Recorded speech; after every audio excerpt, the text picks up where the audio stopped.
안녕하세요. 꿈라디오 도윤에 오신 것을 환영합니다. 여러분, 저는 40대 초반의 남자 구독자입니다. 살다 보면 절대 잊지 못할 소중한 인연을 만나게 되죠. 저에게도 그런 소중한 인연이 있습니다. 사람을 경계하고 도움의 손길을 불편해했던 저를 바꿔준 소중한 인연에 대해 얘기해보고자 이렇게 사연을 보내게 되었습니다. 제 아버지는 흔히 말하는 망나이였습니다. 동네에서 유명했어요. 많지 않았던 집안의 재산을 모두 끌어다가 도박으로 탕진하고 돈을 잃으면 술만 마시는 탓에 알코올 중독까지 있었죠. 이런 아버지를 견디지 못했던 어머니는 제가 4살이 됐을 때 결국 집을 나가셨습니다. 어머니는 집을 나가셨고 아버지는 한번 집을 나가면 한동안 돌아오지 않으셨기 때문에 저를 기르는 건 할머니와 할아버지의 몫이었어요.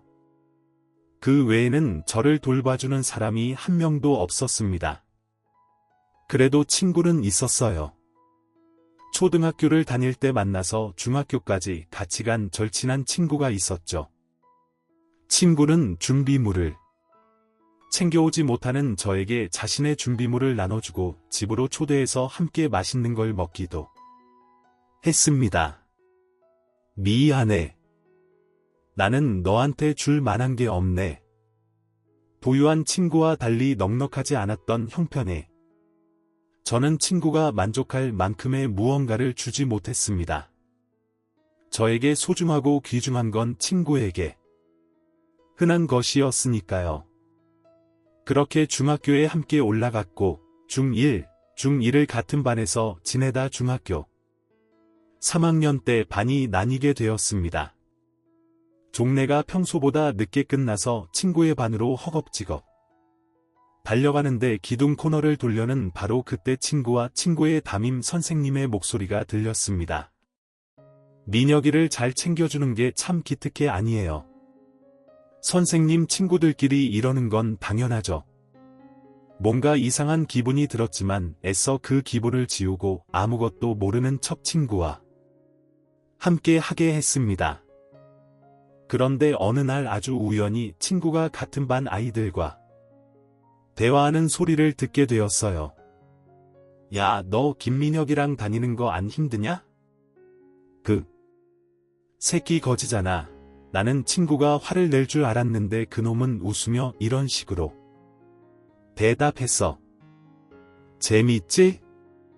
집에 굴러다니는 거 하나 줬을 뿐인데 고마워하고 애교 부리는 꼬마야. 그리고 그 친구랑 다니니까 선생님들이 좋아하고 이번에는 나도 상 받았어. 봉사상이나 뭐 그런 걸로 김민혁이 도와줘서 받은 거라고 하지만 그것 때문에 받은 거 같아서 내 심장이 쿵쾅거렸어. 천사 같은 얼굴로 그녀가 할머니 건강은 좀 어떠셔?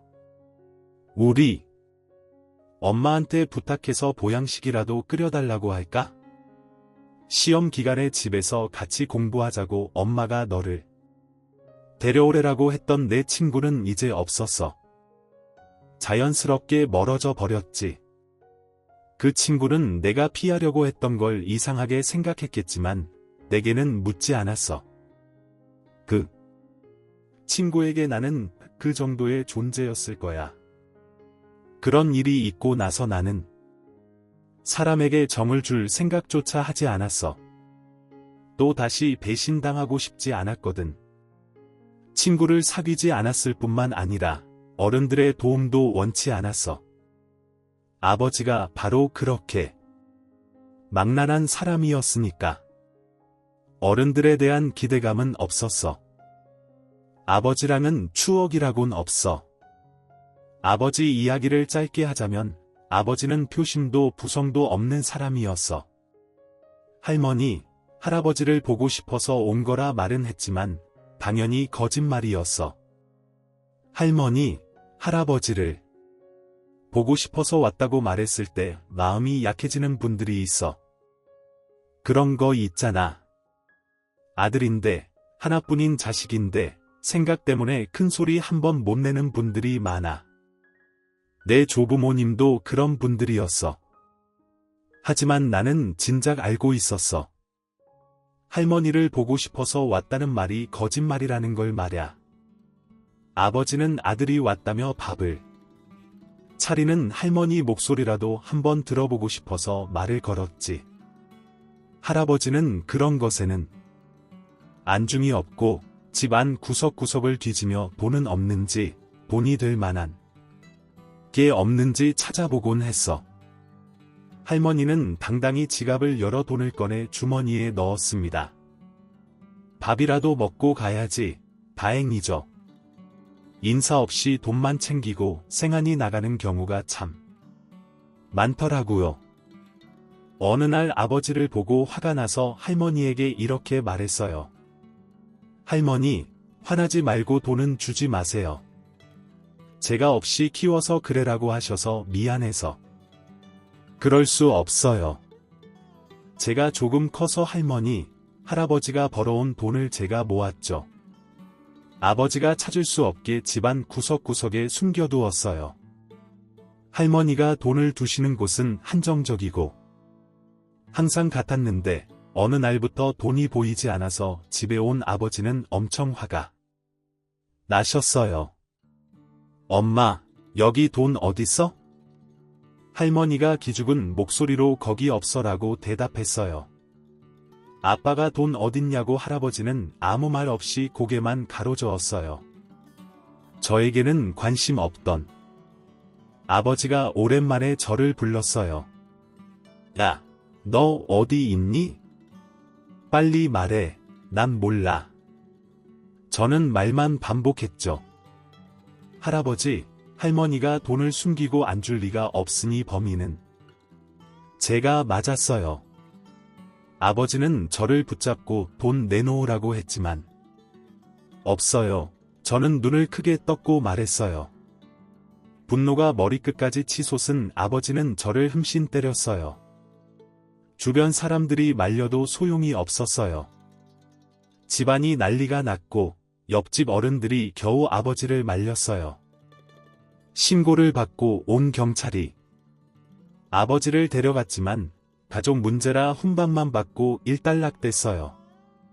아버지는 결국 돈을 찾아갔고 집안을 뒤지기 시작했어요. 통장에 돈을 넣어놔도 소용이 없었어요. 어차피 아버지는 우리 가족의 보호자니까요. 이런 집안 환경 속에서 저는 꿈을 꾸기 어려웠어요. 꿈이 뭐야? 미래 희망도 없었어요. 아버지는 지금까지도 꾸준히 찾아왔습니다. 이전에는 자주 집에 오지 않았지만 어느 순간부터는 끊임없이 드나들었습니다. 나중에 들은 바에 의하면 아버지가 빌린 돈을 갚지 못해 쫓겨난 적도 있었다고 합니다. 도망치면서 밥을 먹고 입에 풀칠할 돈도 챙기기 위해 집에 들어왔죠. 할머니와 할아버지는 그런 아버지를 걱정하셨습니다. 집에 있으면서도 아버지는 이런 이야기를 들을 때마다 숟가락을 집어던지며 화를 냈습니다. 여기서 난리가 나도 그놈들이 모를 것 같아. 잘못한 건 아버지인데 왜 우리가 피해를 봐야 하고 왜 할머니와 할아버지에게 이런 행동을 하는지 이해가 안 돼 화가 나요. 할머니와 할아버지는 아버지가 약한 점이 있지만 저에게는 정말 좋은 분들이었습니다. 매우 다정하고 온화했죠. 이런 좋은 분들 아래에서 왜 이런 막나이가 태어났는지 아직도 이해할 수 없어요. 아버지는 집에 올 때마다 점점 말라가고 있었습니다. 매일 술만 마시고 사람들에게 쫓기며 잠도 못 자고 도박을 하니 산송장처럼 보이는 게 당연했습니다. 하지만 저는 나이가 들수록 키가 커지고 덩치가 커졌어요. 아버지를 닮았기 때문이죠. 그날은 제가 처음으로 폭발한 날이었습니다. 아버지는 평소보다 더 술에 취한 상태였고 오자마자 난폭했습니다. 돈을 가져오라며 소리 지르며 손에 잡히는 것을 모두 집어던지고 있었어요. 성인이 되면서 돈을 가져가기가 힘들어졌습니다. 그래서 한동안 제대로 돈을 챙기지 못했습니다. 아버지가 화를 내다 지쳐 있을 때 어느 데서나 누워서 잘 거라는 걸 알고 있었습니다. 그래서 어쩔 줄 모르는 할머니와 할아버지와 달리 신경 쓰지 않고 제 할 일을 했어요. 아버지가 자다가 깨면 대충 얼마 지워주고 보내는 생각이었죠. 그러나 그 모습이 참으로 거슬렸습니다. 아버지가 저에게 성큼성큼 다가오는 것을 보자마자 무슨 일이 일어날 것임을 직감한 할머니가 앞을 가로막았습니다. 아버지는 아무것도 보이지 않는 듯이 할머니를 밀쳐내고 제 쪽으로 걸어왔어요. 할아버지도 예외는 없었습니다. 야, 라며 제 앞에 선 아버지는 예전처럼 커 보이지 않았습니다. 제 눈에는 아버지가 보이지 않았어요. 오로지 아버지에게 밀쳐져 유리 조각에 손을 다친 할머니만 보였습니다. 할머니의 손에서 나는 피를 지혈하고 있는데 이게 어디 건방지게. 아버지가 저를 돌려 세우며 말했습니다. 아버지가 저에게 손을 올리려는 순간 할아버지가 나섰습니다. 그만해, 이놈아. 할아버지가 큰 소리로 외치는 것을 처음 봤어요. 아버지도 당황한 눈치였지만 주눅들지 않았습니다. 늙은 노인이 무엇을 할 수 있겠냐는 반응이었어요. 아버지가 성난 얼굴로 할아버지에게 한 발자국 다가왔을 때 저는 아버지와 할아버지 사이를 가로막으며 아버지를 저지했습니다. 그만하세요. 우리가 뭘 잘못했나요? 왜 잘못은 아버지가 하고 피해는 우리가 봐야 해요? 아버지는 자기보다 훨씬 덩치가 큰 제가 말하니 주춤하는 기색이었습니다. 왜요? 나이 먹은 부모님은 안 무섭고 다 큰 자식은 무서워요? 덩치도 작고 어렸을 때는 저를 막대하더니 이제는 제 눈치를 보시네요. 사람이 왜 이렇게 비겁해요? 당장 나가요. 한 번만 더 찾아오면 그 다음부터는 저도 아버지처럼 할 거예요. 이렇게 글로 적으니 그 당시의 상황이 잘 전달되지 않네요. 말만 저랬을 뿐이지. 그때 저는 혈기로 가득 차 있었습니다. 아버지에게 쌓였던 모든 분노가 터진 날이었어요. 아버지는 그걸 느꼈는지 그날 이후로 저희를 찾지 않았습니다. 조부모님도 더 이상 아버지에 대한 이야기를 꺼내지 않으셨죠. 아버지를 향한 제 분노를 직접 본 뒤로 아들에게 절절매던 두 분의 행동이 저에게 상처가 되었다는 것을 깨달으셨더라고요. 19살의 겨울 제가 원했던 건 빨리 성인이 되고 군대에 다녀와서 돈을 버는 것뿐이었습니다. 군대 면제는 불가능했어요. 조부모님을 부양할 수 있는 방법이 저뿐이었는데도 아버지가 있다는 이유로 군대 면제가 불가능했습니다. 그리고 어떻게 해야 제 상황을 입증할 수 있는지 방법을 알지도 못했죠. 누군가에게 도움을 받을 수도 있었겠지만 저는 친구와 여러 어른들에게 배신을 당한 트라우마로 인해 모든 일은 자신 스스로 해야 한다는 고집이 있었습니다. 도움을 청하지도 않고 도움의 손길조차 거부하는 겁쟁이였죠. 저는 마음이 급했습니다. 할아버지는 그래도 괜찮으셨는데 할머니의 건강이 점점 안 좋아지고 있었거든요.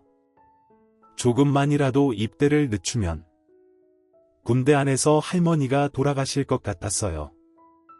그래서 최대한 빨리 군대를 다녀와서 할머니를 보살피려는 생각이었습니다. 학교를 다니면서 일을 했어요. 하지만 그것만으로는 새 식구가 먹고 살기엔 택도 없었죠. 학생 신분으로 할 수 있는 일은 한계가 있기도 했고요. 나이가 어리다고 임금을 떼어먹는 악덕 사장들도 더러 있었습니다. 제가 사람을 못 믿게 된 데에는 이런 경험도 한몫하는 것 같기도 합니다. 졸업하고 군대에 가기 전까지는 막노동판에서 막일을 했어요. 적어도 군대에 가 있는 동안 두 분이 생활하실 수 있을 정도의 돈은 벌어둬야 할 것 같았기 때문이죠. 오전 오후에는 막노동 일이 끝나면 서빙 알바. 비가 와서 작업을 못하는 날이면 인력사무소에서 단기 알바라도 구해 그렇게 일했습니다. 어렵기에 가능했던 살인적인 일상이었죠. 지금 와서 생각해보면 정말 과로로 죽지 않은 게 다행일 따름입니다. 이렇게 고생해서 일을 했다 보니 돈이 더 귀하더라고요. 그래서 허리띠를 졸라맸습니다. 할머니, 할아버지 식사는 잘 챙기려고 노력했지만 제가 밖에서 밥을 먹어야 할 때면 라면으로 대충 때웠어요. 굶는 날도 허다했습니다. 라면 하나를 사는 것도 아까웠기 때문이죠. 그렇게 1년 정도 일을 하니 500만 원 정도가 모이더라고요. 저는 그 돈을 할머니, 할아버지께 드리고 입대하기로 마음먹었습니다. 이 정도면 넉넉할 것이라고 생각했거든요. 적은 돈이지만 군대에 가면 군인 월급도 나오고 말이죠. 군대에 가기 전에 해야 하는 일에는 두 가지가 있었습니다. 한 가지는 돈을 모으는 것이었고, 두 번째는 할머니, 할아버지를 다른 곳으로 모시는 거였죠. 아버지가 모르는 곳으로 두 분을 모셔야 했습니다. 그런데 평생을 그 동네에서 산 두 분을 먼 곳에 모실 수는 없었어요. 가뜩이나 연로하신 분들이 새로운 환경에서 적응하려면 더욱 힘들 테니까요. 그래서 살던 동네에서 많이 멀지 않은 곳에 집을 구해드렸습니다. 사람이 많이 돌아다니지 않고 멀리 나가지 않아도 장을 볼 수 있는 그런 곳에요. 할머니, 할아버지는 살던 동네를 떠나야 한다는 것을 탐탁치 않아 하셨지만 제 간곡한 부탁을 들어주셨습니다. 내가 없으면 아버지가 다시 찾아올 거야. 제발 내 부탁 좀 들어줘. 할아버지 그렇게 두 분을 남겨두고 군에 입대했습니다. 신병 교육을 받는 내내 마음이 편치 않았지만 어쩔 수 없었어요. 그렇게 첫 휴가를 나왔습니다. 한 달치 월급을 들고 부랴부랴 할머니, 할아버지를 찾아뵙죠. 두 분은 생각보다 잘 지내고 계셨습니다. 한숨 돌리고 할머니가 차려주신 밥을 먹으려고 하는데 해가 져도 불을 안 켜시더군요. 할머니 왜 불 안 켜? 전기세가 아까워서 그러시나 했는데 할머니가 우물쭈물하시더니 그게 전기가 끊겨서라고 말씀하셨습니다. 저는 공과금이 밀려서 그런 줄 알았는데 아니었어요. 기어이 할아버지 할머니를 찾아온 아버지가 전기 배선을 끊어버리고 보일러까지 고장 내트린 거였습니다. 제가 분명 돈을 주고 갔을 거라며 찾아왔는데 할머니가 절대 돈을 내놓지 않자 그랬다고 했죠. 더 화가 나는 건 돈까지 가져갔다는 것입니다. 할머니, 할아버지가 잠깐 나가신 틈을 타서 온 집안을 헤집어 할머니의 통장을 가지고 나간 거였어요. 어차피 돈을 가져갈 거였으면 전기랑 보일러는 건들지 말지. 할머니, 할아버지는 그것을 고칠 돈이 없어 제가 나올 때까지 어둡고 춥게 지내셔야 했던 것입니다. 이 사실을 알고 보니 괜찮아 보이기만 했던 할아버지의 건강 상태가 안 좋은 게 보였어요. 입대하기 전까지만 해도 할아버지는 할머니에 비해 건강한 편이었는데 아버지와의 일을 겪으면서 심각한 스트레스로 인해 건강이 심하게 안 좋아지신 거죠. 저는 제가 가져온 월급으로 집의 배선과 보일러를 고쳐드렸습니다. 그걸 고치고 나니 남은 돈이 없더라고요. 할머니, 할아버지는 일을 하면 된다고, 그것도 어려우면 주변 사람들한테 도와달라고 하면 된다고 하셨습니다. 저는 일하면 된다는 말보다 주변 사람들에게 도움을 받으면 된다는 말이 너무 싫었어요. 사람은 믿을 수 있는 존재가 아니었으니까요. 낳아준 자식한테도 이런 꼴을 당하는데 주변 사람들을 믿을 수 있을 리가 없죠. 다른 사람들한테 도움받으면 그만큼 돌려줘야 하는 게 당연하잖아. 이자까지 쳐서 갚으라고 하지. 않으면 다행이지. 할머니는 저를 설득하셨어요. 내가 이 동네에서 평생을 살았어. 기꺼운 마음으로 도와줄 사람이 있을 거야. 옛날에는 다른 집에 일 있으면 몰려가고 그랬어. 하지만 저는 그 말을 듣지 않았어요. 그런 사람들이 주변에 있는데 왜 전기랑 보일러는 저 지경이야? 그런 사람들이라면 저런 것부터 도와줬었어야지. 이 집 내 집 없는데 왜 이런 건 안 들여다봐? 할머니는 아무 말씀도 못하셨습니다. 저는 역시라고 생각하며 남은 휴가 기간 동안 막노동을 했습니다. 그리고 그 돈을 모아서 드렸어요. 할머니 일단 이거 가지고 있어. 이걸로 할아버지 병원도 데려가고 할머니도 약 타먹어. 군대에서 월급 나오면 다 보내줄게. 할머니는 돈을 돌려주려 하셨습니다. 우리는 걱정하지 말어. 월급 그거 얼마나 된다고. 그래 거기서도 돈 써야 한다며. 너 써. 아니야. 할머니 요즘 군대에서 너 줄 거 다 줘. 할머니는 제가 억만금이라도 주는 것처럼 미안해하며 돈을 돌려주려 하셨지만 저는 그 돈이 두 분이 살기에 충분치 않은 돈이라는 걸 알고 있었습니다. 그렇게 불편한 마음을 안고 부대로 돌아갔고 그래도 잘 적응하려고 노력했어요. 또 군 생활을 잘하면 포상 휴가라는 것도 받을 수 있다는 말에 남들보다 몇 배는 더 열심히 군 생활했던 것 같습니다. 특출난 재능이 없는 제가 할 수 있는 건 유일한 장점인 성실함으로 할 수 있는 것들이었어요. 그리고 군대는 성실함을 인정해주는 곳이었죠. 예쁨도 많이 받았습니다. 노력하는 만큼 인정받을 수 있다는 확신은 걱정만 가득한 군 생활에서 가질 수 있는 유일한 동기부여였습니다. 그런데 저를 그렇게 예뻐하는 선임과 부사관들도 저에게 딱 한 가지 바라는 게 있었어요. 너는 모든 걸 다 혼자서 하려고 하더라. 도움받을 때는 받아. 다른 애들이 못 믿었냐? 전우를 못 믿는데 그게 무슨 군인이냐? 이런 이야기를 듣게 된 데는 다 이유가 있습니다. 다른 사람의 도움을 받으면 좀 더 편할 수 있는 일을 혼자서만 하려고 했기 때문입니다. 주변 사람들이 보기에도 벅차 보였던 것이죠. 힘들게 뻔한데 그걸 어떻게든 해내고자 아등바등 되는 모습이요. 나중에는 안쓰러워 보이기까지 했다고 했습니다. 제대 후 만난 동기는 이렇게 말했습니다. 처음에는 미안했어. 너가 우리 대신 일을 하는 거라고 생각했으니까. 그런데 너가 할 일을 다 해버리면 남아있는 애들은 뭐가 되냐? 나중에는 너가 우리를 무시한다는 생각도 했었어. 우리가 이런 것도 제대로 못하는 줄 아나? 우리가 못 믿어서 자기가 다 해버리는 거 아니야? 이렇게 생각했다니까.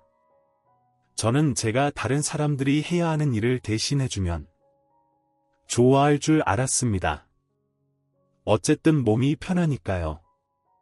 제가 사람을 못 믿는 것도 있었지만 어차피 남들도 일하는 걸 싫어할 거라는 생각이 있었습니다. 어차피 싫어하는 거 내가 대신해주면 좋아할 테니 그냥 내가 해도 되겠지라는 생각이 있었던 것이죠. 미안하다. 내가 그렇게 하는 게 애들한테 더 나을 줄 알았어. 동기는 술을 한 잔 마시며 이렇게 말했습니다. 처음에야 그랬지. 너 사정 다 알고 나서부터는 아무도 그렇게 생각 안 했어. 그냥 안타까웠지. 동기가 말한 사정이란 건 이런 거였습니다. 다시 과거로 돌아가서 제가 아무도 믿지 못하고 있을 때 동기가 제 사정을 알게 된 일이 벌어졌습니다. 저를 부르는 호출에 급히 가보니 묘한 긴장감이 돌았어요. 긴장한 상태로 서 있는데 간부가 말했습니다. 집 갈 준비해라. 무슨 말인지 생각해보고 있는데 생각이 정리되기도 전에 저를 부른 이유를 알게 되었어요. 할아버지가 돌아가셨다. 무슨 정신으로 할아버지에게 갔는지 모르겠습니다. 정신을 차려보니 할아버지의 장례식이었고 정신을 차려보니 저는 조문객을 받고 있었어요. 점차 현실이 인식되기 시작했습니다. 할아버지가 진짜 돌아가셨구나. 할아버지는 이제 이 세상 사람이 아닌 거구나. 다시는 볼 수 없구나라는 생각이 들자 그때부터 슬픔이 몰려왔죠. 그동안 할아버지에게 못해드린 것만 생각났습니다. 군대 가기 전에 모은 돈으로 할아버지랑 맛있는 밥 한 끼 먹을 수도 있었는데 돈을 모아서 드리는 게 더 잘하는 일일 거라고 생각하면서 맛있는 식사 한번 못 챙겨드린 게 너무 죄송했어요. 제가 일하는 게 힘들다고 투정 부릴 때 할아버지의 마음이 얼마나 아프고 미안했을까 그 마음도 이해되기 시작했습니다. 그런데 이제야 후회 한들 뭐가 달라졌을까요? 할아버지는 이미 이 세상 사람이 아니었고 저는 할아버지를 다시는 만날 수 없게 되었는데요. 그런 와중에 기억나는 건 저를 찾아와준 부대 사람들이었습니다. 할아버지가 돌아가셨다는 소식을 알려준 간부부터 저와 연이 있는 사람들은 모두 와주셨던 것 같네요. 와주셔서 감사합니다. 힘내야지 할머니 잘 챙겨드리고. 네. 그런데 군대에서 사람들이 온 그날 하필 그날 아버지가 찾아왔습니다. 힘없이 누워있던 할머니는 아버지를 보시곤 득달같이 일어나 달려가셨어요. 야 이놈아 너가 무슨 염치로 찾아와 너가. 무슨 염치로 주변에 있는 사람들은 영문도 모른 채 할머니를 말렸습니다. 며칠째 밥도 제대로 못 먹은 할머니는 온몸에 힘을 쓰며 소리치셨습니다. 우리가 너한테 얼마나 잘했니? 네 아빠가 너한테 얼마나 잘했냐고 뭘 더 얼마나 해줘야 하냐 결국 네 아버지 목숨까지 뺏어가는구나. 할머니는 결국 실신하셨습니다. 할머니를 급히 병실로 옮기고 아버지를 마주했는데 아버지는 할머니가 쓰러지신 것은 안중에도 없어 보였습니다. 그리고 건강해 보이셨어요? 그래서 물었습니다. 건강해 보이네요. 아버지는 혀를 차며 제 옆으로 지나갔습니다. 자식 새끼라고 하나 있는 게 지 애비 보고 인사도 안 하네. 교육을 이따위로 시켜놨으니 원라는 말을 하면서요. 눈이 돈다는 말을 그날 직접 경험했습니다. 저 말을 듣자마자 세상이 뒤집힌 것처럼 화가 나더군요.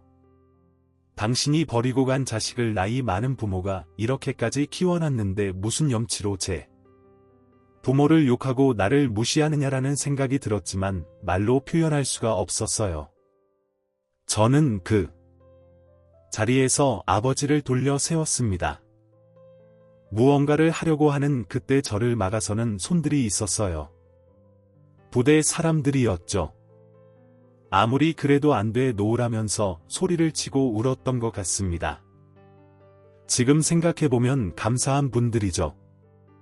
그 자리에서 제가 주먹을 휘둘렀다면 저나 아버지나 발을 박아 없는 사람이 되었을 테니까요. 아버지가 지금은 안 되겠네라고 말하고는 저를 똑똑히 보면서 이렇게 말했습니다. 아버지는 제가 눈을 부라리며 달려들자 저를 향해 너 내가 한심하지?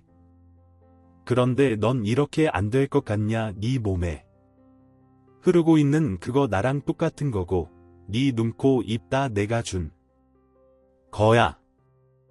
봐봐. 너랑 나랑 닮았잖아. 나 무시하지 마. 너나 나나 똑같아. 이 자식아. 네가 내 피 물려받고 태어난 이상 어쩔 수 없는 거라고 말하면서 낄낄거리며 저를 조롱하자 사람들은 아버지를 쫓아냈습니다. 저와 아버지를 한 공간에 이 이상 두었다간 사달이 날 거라고 생각한 거죠. 아주 지혜로운 선택이었습니다. 정말 무슨 일이 났을지도 몰라요. 아버지가 장례식장을 휘저어 놓고 돌아간 날 할머니는 끙끙 앓며 저는 분노를 사귀며 하루를 보내야 했습니다. 그리고 부대 사람들은 그때 알았을 거예요. 제가 자라온 집안이 평범하지 않다는 사실을요. 다행히 아버지는 할아버지를 완전히 보내드릴 때까지 제 눈앞에 나타나지 않았습니다. 제 눈앞에만요. 아버지가 조의금을 모두 가져가 버렸다는 걸 알았을 때는 할머니를 모시고 집으로 돌아왔을 때였습니다. 분노가 가시지 않더라고요. 할아버지는 아버지가 전기와 보일러를 끊었을 때를 기점으로 쇠약해지셨습니다. 제가 그 사실을 알면 걱정할까봐 전기와 보일러를 고치기 위해 저에게는 말 한마디 없이 고령의 몸을 이끌고 일을 했던 분이시라는 거죠. 아버지가 할아버지의 죽음과 연관이 되어 있다는 것을 부정할 수 없었습니다. 그리고 할아버지와 할머니에게 그리 모질게 대했던 주제에 할아버지의 조의금을 가져가 버렸다는 사실에 더욱 분노했어요. 얼마 되지 않는 금액이었지만 그 조의금은 아버지에게 돌아갈 것이 아니었습니다. 인간이 염치가 있다면요. 역시나 제 아버지는 염치가 없는 인간이었습니다. 아버지를 찾으려 했지만 저에게는 할머니를 집에 무사히 모셔다 드리는 시간도 부족했습니다. 노력은 해봤지만 대체 어디로 그렇게 숨는 건지 뒤통수도 못 찾겠더라고요. 그렇게 아무것도 해결하지 못한 채 복고했습니다. 할아버지가 돌아가시고 아버지는 끝까지 부여했지만 달라진 것은 없었습니다. 할머니가 잘 계시는지 살피는 방법이 전화통화밖에 없다는 사실도 달라진 건 없었죠. 그렇게 시간이 흘러 휴가를 나오게 되었고 저는 또 한 번 좌절을 겪었습니다. 문을 열고 할머니가 계신 집으로 들어갔는데 할머니가 바닥에 쓰러져 계셨어요. 할머니는 숨을 쉬고 있었지만 의식은 없는 상태였습니다. 집안은 왜 이리 차가운지 보일러를 고치고 나갔는데도 이상하리만큼 차가웠습니다. 나중에 알게 된 건 할머니가 돈을 아끼고자 보일러를 틀지 않았다는 사실이었어요. 할머니. 저는 할머니를 모시고 급히 병원에 갔고 할머니가 지독한 감기에 걸리셨다는 걸 알게 되었습니다. 할머니가 링거를 맞고 있는데 의사가 저를 따로 부르더라고요. 의사는 조금 날카로운 목소리로 물었습니다. 대체 뭘 어떻게 한 겁니까? 네. 영양실조입니다. 영양실조. 요즘 같은 시대에 영양실조가 말이 됩니까? 할머니가 많이 야유였다고 생각은 했지만 설마 영양실조라고는 상상도 못했습니다. 정말 상상도요. 의사의 말처럼 요즘 같은 시대에 영양실조는 말이 안 되니까요. 저에게 영양실조라는 단어는 생소하기 그지없는 단어였습니다. 저는 곧장 입대 전에 매일같이 들렸던 인력사무소로 갔습니다. 웬일이냐? 너 벌써 저녁이야? 아니 일 좀 하려고요. 인력소장님은 귀신이라도 본 표정이었습니다. 휴가 나왔는데 왜 노가다를 해? 네. 사정이 있어서요. 휴가 나와서 어떻게 놀 수 있었겠어요? 놀 만한 친구도 없고 돈도 없는데요. 그동안 할머니에게 보내드렸던 돈은 어디 갔는지 흔적도 없고 할머니는 영양실조에 걸렸고 인력 소장님은 더 이상 사정을 묻지 않으셨고 일을 할 수 있게 해 주셨습니다. 그 사이에 알게 된 건 제가 보냈던 용돈을 아버지가 가로채고 있었다는 거였어요. 어떻게 사람이 그리 악랄할 수 있는지 인간 같지도 않은 사람의 피가 저에게도 흐르고 있다는 사실이 너무나 끔찍할 정도로 힘들었습니다. 그날 이후로 제 삶의 목표는 딱 하나였어요. 할머니가 남은 여생을 편안하게 보내는 것, 할머니가 돌아가시기 전까지만 살자. 그리고 그 이후엔 다 내려놓자가 제 목표였습니다. 그러면 안 되지만 그렇게 생각하니 마음이 편해지더라고요. 그렇게 막일을 하고 있는데 그곳에서 반가운 얼굴을 만났습니다. 제가 신병 시절 아주 잠깐 함께 군 생활을 했던 고참 선임이었죠. 야, 여기서 너를 다 만난다. 세상이 참 좁긴 좁아. 그치, 괜히 죄 지은 기분이더라고요. 휴가 나온 군인이 막일을 하고 있었으니까요. 선임도 그게 궁금했나 봅니다.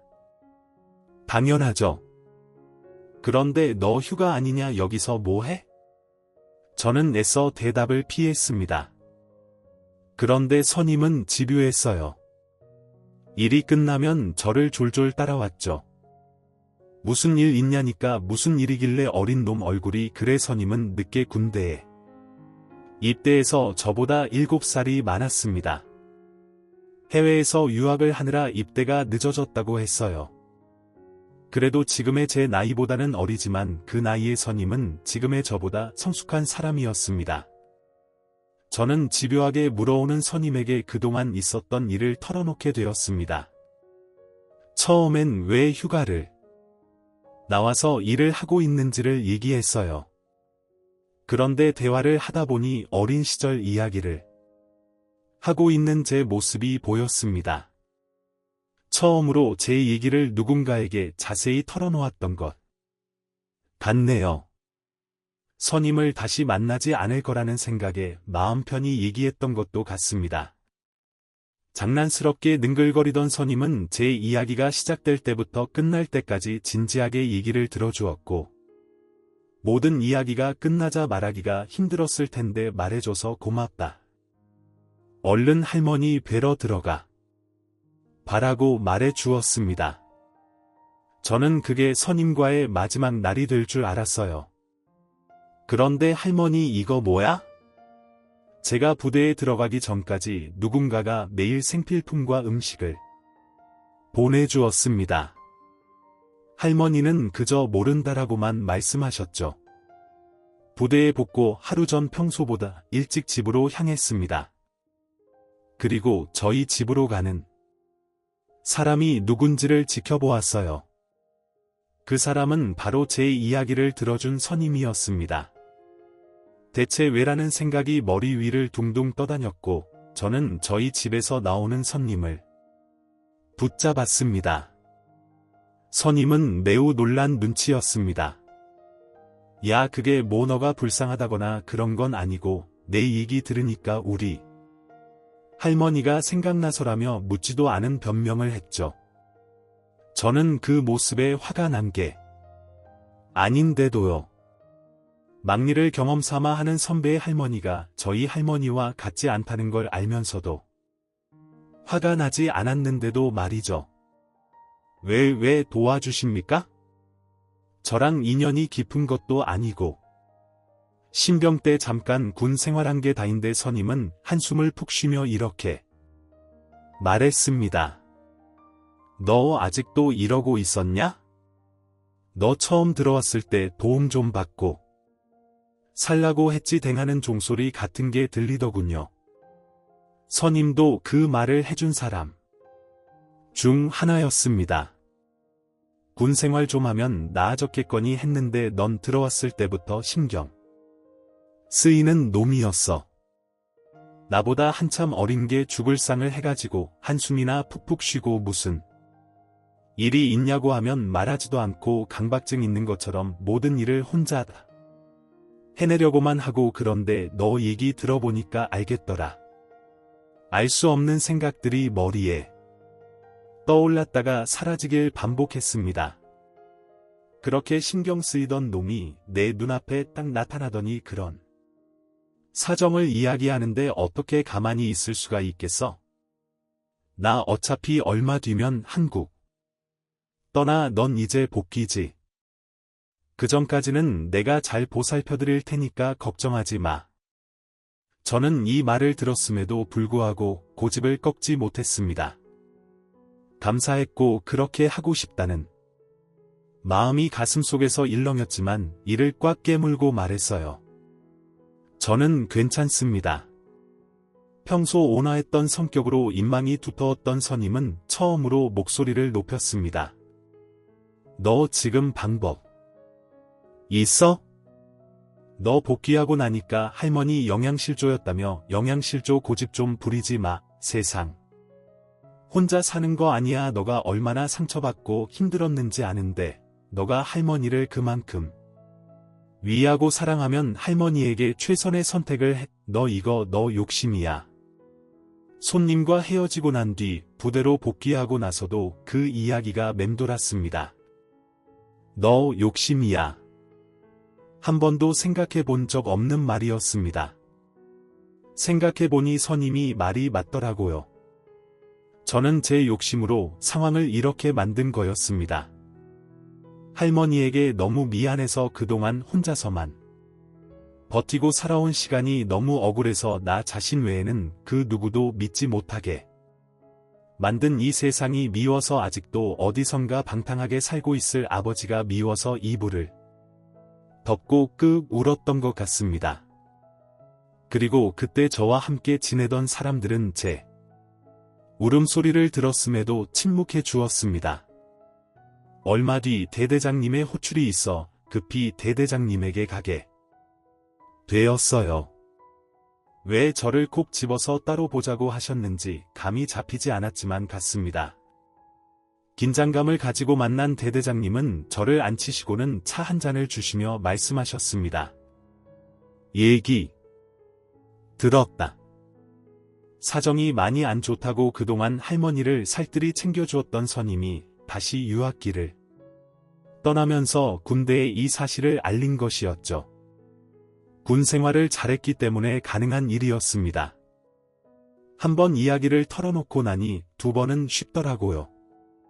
저는 대대장님에게도 이 모든 이야기를 다시 꺼냈습니다. 대대장님은 얼굴을 한번 쓸어내리더니 부하를 불러 이것저것 지시하기 시작하셨습니다. 얘 집으로 가서 할머니 어떻게 사시는지 보고 할 수 있는 조치 다 하고 와. 모든 일은 순차적으로 진행됐습니다. 발이 자유롭지 못했기 때문에 어떤 일이 이루어지고 있는지 실시간으로 알 수는 없었지만 확실한 건 모든 사람이 대가 없이 저와 할머니를 돕고 있었고 그들이 해주는 모든 일이 할머니의 생활을 좀 더 좋게 만들어주고 있었다는 거였습니다.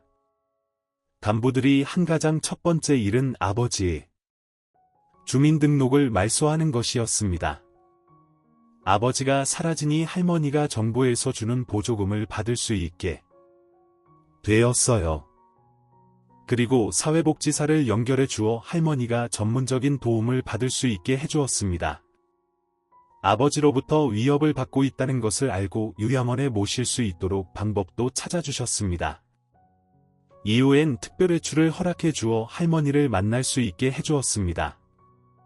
오랜만에 만난 할머니는 안색이 많이 좋아져 있었어요. 저는 함께해 온 간부님들에게 진심으로 감사의 인사를 전했습니다. 정말 감사합니다. 정말 감사합니다. 이 은혜는 꼭 갚겠습니다.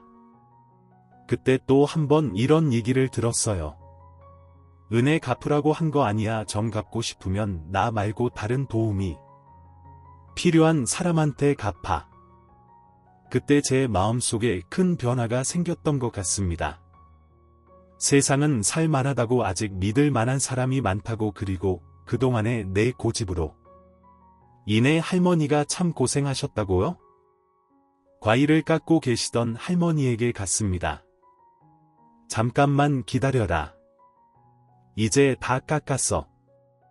저는 할머니의 말이 끝나기도 전에 할머니 앞에 무릎을 꿇었습니다.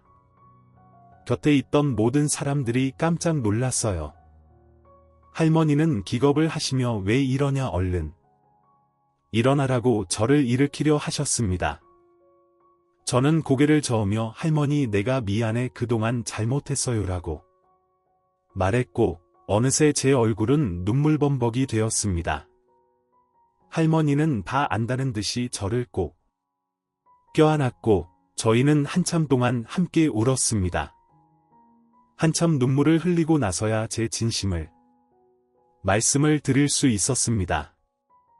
내가 조금만 빨리 마음을 열었어도 할머니가 이렇게 고생하지 않았을 텐데 내 욕심 때문에 할머니가 너무 고생했어. 내가 미안해.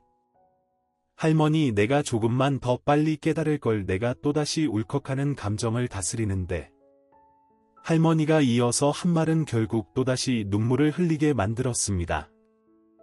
괜찮아 이 말 한마디에 너무나 큰 진심이 담겨 있어서 저는 할머니의 사랑에 눈물을 흘릴 수밖에 없었습니다.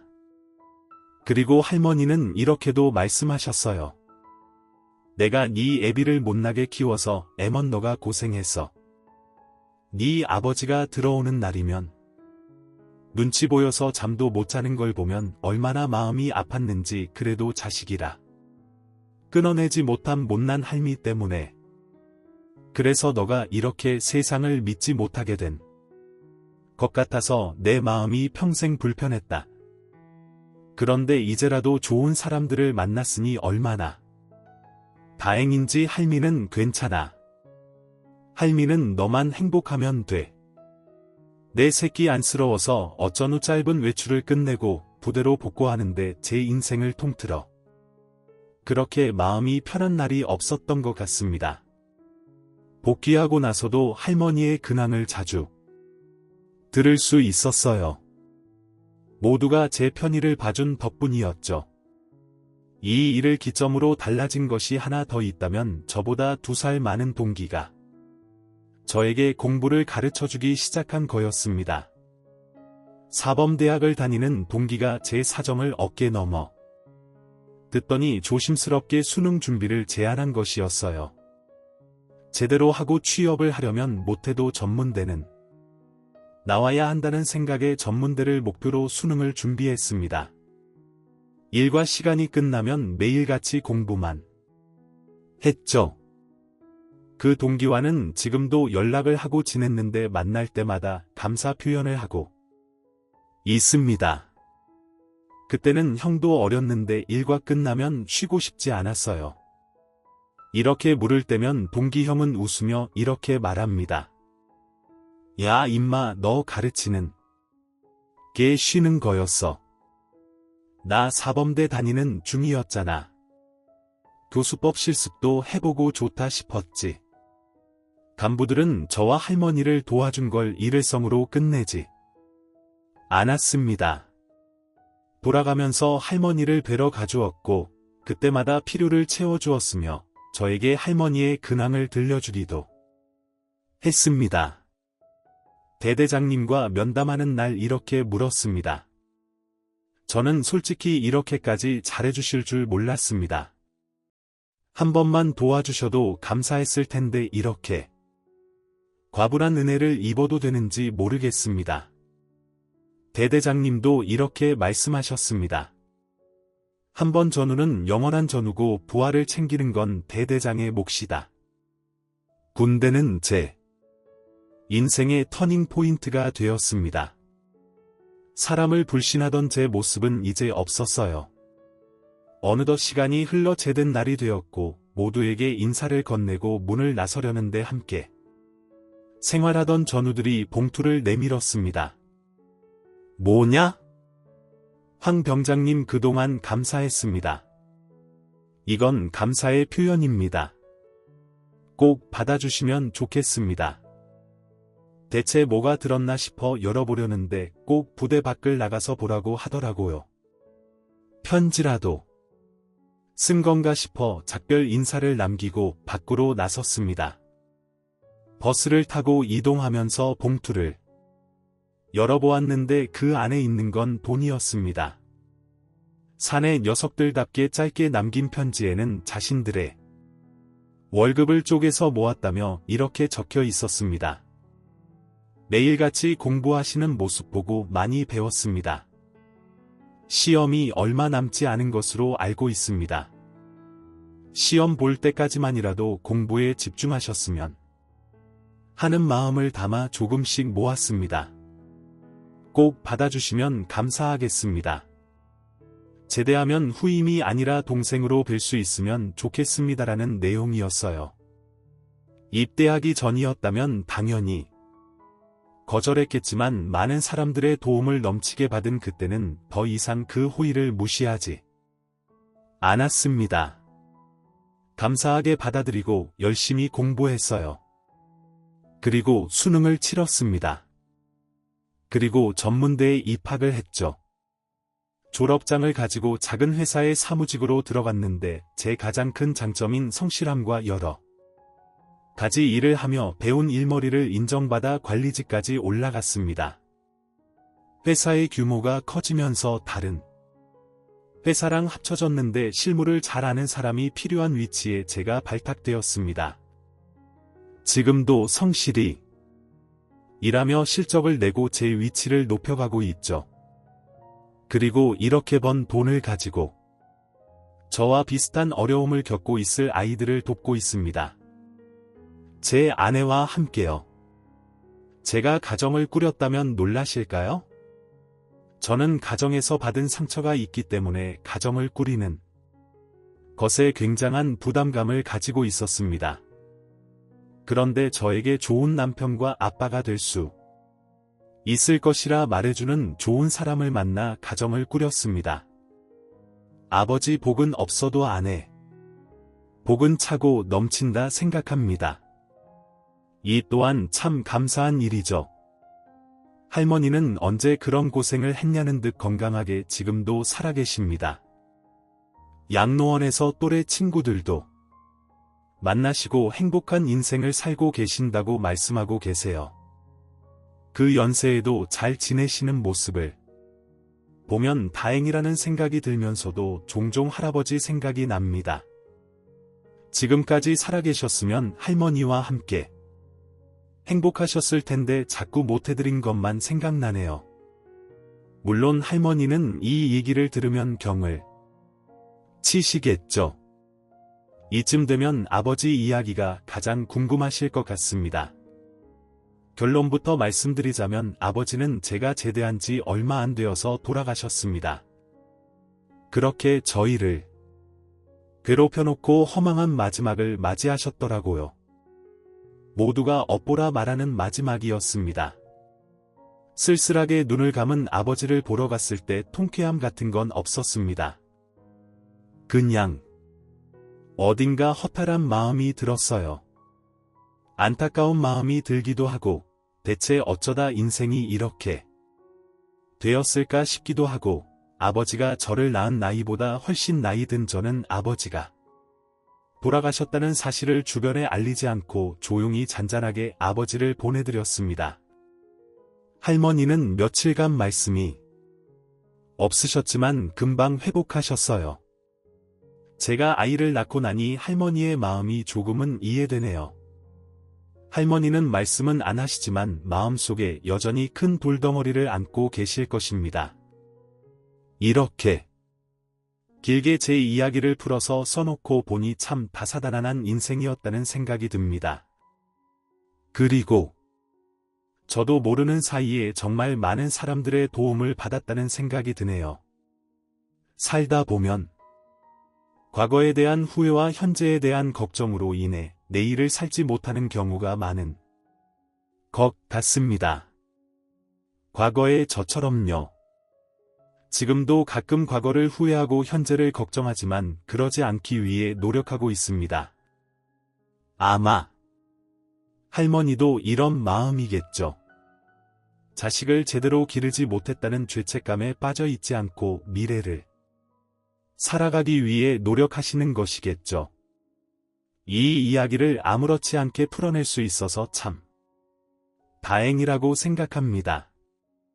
이제야 정말 치유받는 느낌이 나네요. 제 이야기는 여기까지입니다. 저의 소소하고 개인적인 이야기를 끝까지 읽어주시고 따뜻한 마음으로 공감해주셔서 진심으로 감사드립니다. 작은 이야기지만 여러분과 함께 나눌 수 있어서 더욱 특별한 시간이었습니다. 혹시 제 이야기가 조금이나마 즐거움이나 위로가 되었다면 앞으로도 함께 소통하고 싶습니다. 구독과 좋아요를 눌러주시면 더욱 다양하고 진솔한 이야기로 찾아뵙겠습니다. 다시 한번 감사드리며 항상 행복하고